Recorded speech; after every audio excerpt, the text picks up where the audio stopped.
Hello, Marty here. Here we get to the root causes as to why we choose toxic or bad relationships. I always say we can talk about that other person all day long, but at the end of the day, we picked it up and we allowed it or tolerated it, endured whatever kind of abuse or toxic behavior. So today, let's take a look at 3 reasons why we do that. Number 1, fear. Fear can cause you to choose someone that you know is not right for you because you fear being alone. You fear that if you and this person aren't together, you may not find anyone. You may stay by yourself. Well, think about this for a second. Maybe we should be more fearful of staying in that relationship and knowing that it's not the right one for us and that we're going to be miserable and that it's just not going to be a good experience for us. It's just going to keep getting worse and worse. Maybe that should be our fear, that we're with the wrong one. Number 2, family, our family upbringing. What was it like? How did mom and dad resolve conflict? What were the messages? What did they say to us?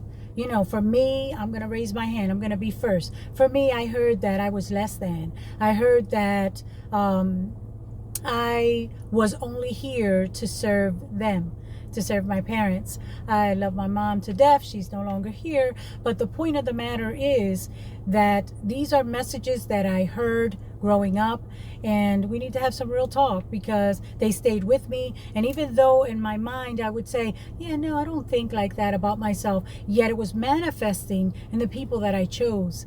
Yes, it was. They were toxic and dysfunctional.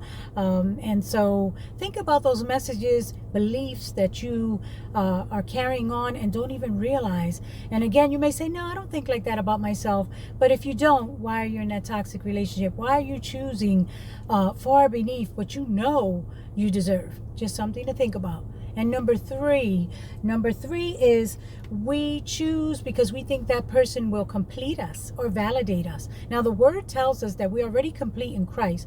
But even if you're not a believer, it's a lie to believe that that other person is going to complete you or validate you. So it goes hand in hand with self-esteem. What do you think of yourself? How do you see yourself? And it could be not just the other person, but it could be also you. What you're saying to yourself. What are you saying to yourself? Are you saying to yourself that you're not worthy, that you're not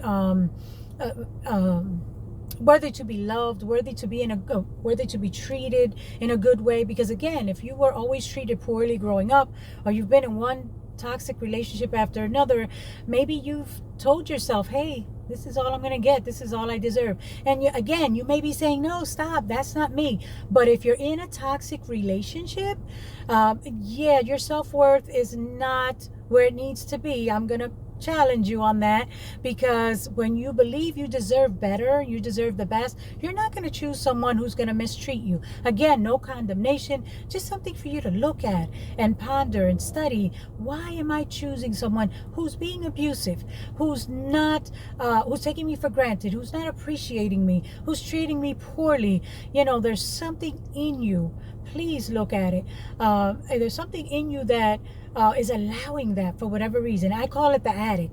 Go in the attic of your mind, of your subconscious, and say, what's in there? Let me go check. Why am I picking this person? Maybe because I was told this as a child or treated like this, and I still believe it somehow.